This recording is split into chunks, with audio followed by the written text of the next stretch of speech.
मुल्कों के तल्लुकात होते हैं ना, ये अपने मफादात के बेस पे होते हैं। पाकिस्तानी क़यादत को अपने मफादात का तहफ़्फ़ुज़ करना चाहिए, चाहे वो इकोनॉमिकली हों, डिफेंस के हों, स्ट्रेटेजिक हों, उन सब को देख के कोई भी आपको फ्री लंच नहीं देता।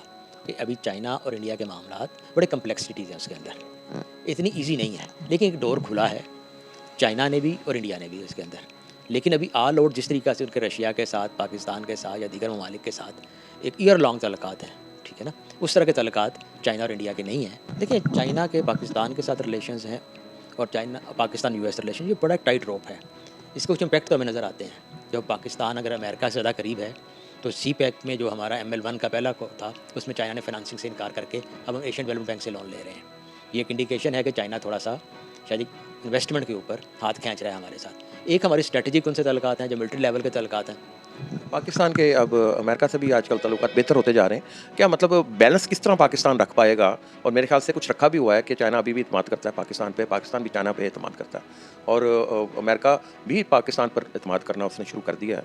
तो ये कैसे कॉम्प्लेक्स ये रिलेशंस हैं इस टाइम, बेहतर होंगे या पाकिस्तान चाइना के रिलेशंस भी बेहतर बनाने के लिए ब्रिज का किरदार अदा कर सकता है? जी, बिस्मिल्लाहिर्रहमानिर्रहीम। नाज़रीन, अली फ़ारूक हाज़िर है। आज गुफ्तगू करेंगे हम मोहसिन बशीर साहब से, जो सेक्रेटरी जनरल प्रोग्रेसिव अलायंस के, जो बरसरात ग्रुप है लाहौर चैम्बर ऑफ कॉमर्स में। और गुफ्तगू हम ये करेंगे, एक तो चाइना में जो हालिया परेड हुई है और जिसका इंटरनेशनल मार्केट में बड़ा चर्चा है ख़ास तौर पर, और उसमें इंडिया के जो प्राइम मिनिस्टर हैं वो क्यों नहीं नज़र आए, उस पर गुफ्तगू करेंगे। जी, अस्सलाम वालेकुम मोहसिन। इस्लाम। सर, एक तो सबसे पहले बताएं कि ये जो चाइना में लोग इकट्ठे हुए हैं, जो 40% आबादी को रिप्रेजेंट करने वाले सरबराह ममलकत जो उधर थे, उस हवाले से आप क्या कहना चाहेंगे? एक तो वो कॉन्फ्रेंस का क्या नुक्ता नज़र था, और जो परेड थी, क्या परेड के बाद हम सुपर पावर समझते हैं हम अब चाइना को, जो चाइना ने एक तरह का ललकार दिया अमेरिका को? जी, बहुत शुक्रिया। देखें, इसके अंदर जो SCO कॉन्फ्रेंस हुई पहले, उसमें चाइना ने तमाम ममालिक को बुलाया। उसमें खित्ते के तमाम अहम मुल्क जो थे, ख़ास तौर पे ये मिडल ईस्ट से लेके और इस साइड पे हमारा जितना भी एरिया है, उस सब के लोग यहाँ पर आए थे। और चाइना ने एक अच्छा मैसेज दिया कि they can lead the world, ठीक है? और वो अपना एक वर्ल्ड ऑर्डर भी चला सकते हैं और उस तरीके से लेके चल सकते हैं।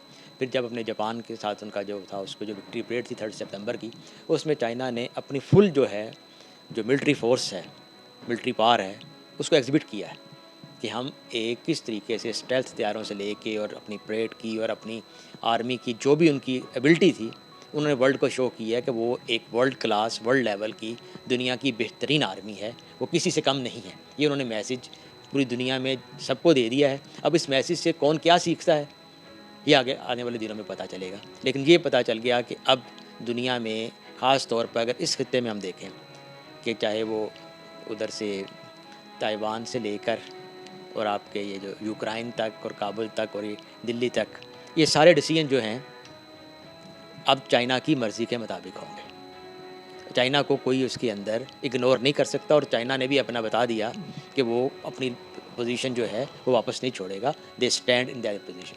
वैसे भाई, इधर बड़े-बड़े जो सरबराह ममलकत नज़र आए, पुतिन थे, और जो नॉर्थ कोरिया के प्रेसिडेंट वो थे, इसके अलावा चाइना के प्रेसिडेंट थे, बाकी पाकिस्तान के प्राइम मिनिस्टर शहबाज शरीफ साहब भी मौजूद थे, बाकी सरबराह ममलकत भी थे, 26 ममालिक के। तो इंडिया के जो प्राइम मिनिस्टर मोदी साहब वो नज़र नहीं आए, कॉन्फ्रेंस में नज़र आए थे हमें, लेकिन परेड में वो नहीं थे। इसको किस नुक्ता नज़र? देखिए, इसका साफ ज़ाहिर होता है कि अभी चाइना और इंडिया के मामलात बड़े कम्प्लेक्सिटीज़ हैं उसके अंदर, इतनी ईज़ी नहीं है, लेकिन एक डोर खुला है, चाइना ने भी और इंडिया ने भी इसके अंदर। लेकिन अभी ऑल आउट जिस तरीक़ा से उनके रशिया के साथ, पाकिस्तान के साथ या दीगर ममालिक के साथ एक ईयर लॉन्ग तल्लुकात हैं, ठीक है ना? उस तरह के तल्लुकात चाइना और इंडिया के नहीं हैं कि वो इस तरीके से लेके चले उसके अंदर। अभी इसके आने वाले दिनों में चाइना क्या करता है और इंडिया जिसको वेस्ट ने जो काउंटर करने के लिए China containment of China policy जो यूरोप की थी और अमेरिका थी, उसका सबसे मेन पिलर तो इंडिया था।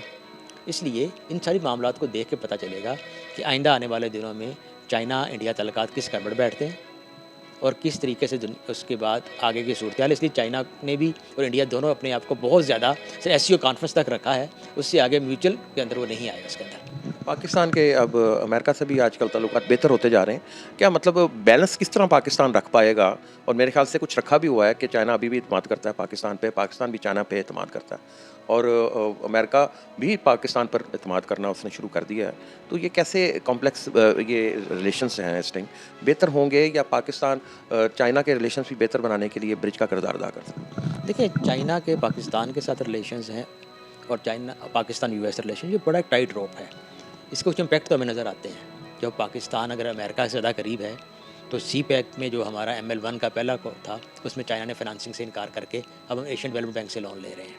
ये एक इंडिकेशन है कि चाइना थोड़ा सा शायद इन्वेस्टमेंट के ऊपर हाथ खींच रहा है हमारे साथ। एक हमारी स्ट्रेटजिक उनसे तल्लुकात हैं, जो मिलिट्री लेवल के तल्लुकात हैं, हमारा उसके अंदर जितना भी वारफेयर है हम चाइना का इस्तेमाल करते हैं, वो हमारे तल्लुकात तो हैं उसके अंदर। फिर US हमारा एक मेजर एक्सपोर्ट पार्टनर है, ठीक है। ट्रेड जो है, एक्सपोर्ट की ट्रेड हमारी उधर उनके साथ है, फिर यूरोप के साथ है, चाइना के साथ से हम इंपोर्ट ज़्यादा कर रहे हैं। तो ये एक बड़ी टाइट रोप है हमें इसके अंदर। तो अपने मफाद, देखिए मुल्कों के जो तल्लुकात होते हैं ना, ये अपने मफादात के बेस पे होते हैं। पाकिस्तानी क़यादत को अपने मफादात का तहफ़्फ़ुज़ करना चाहिए, चाहे वो इकानॉमिकली हों, डिफेंस के हों, स्ट्रेटजिक हों।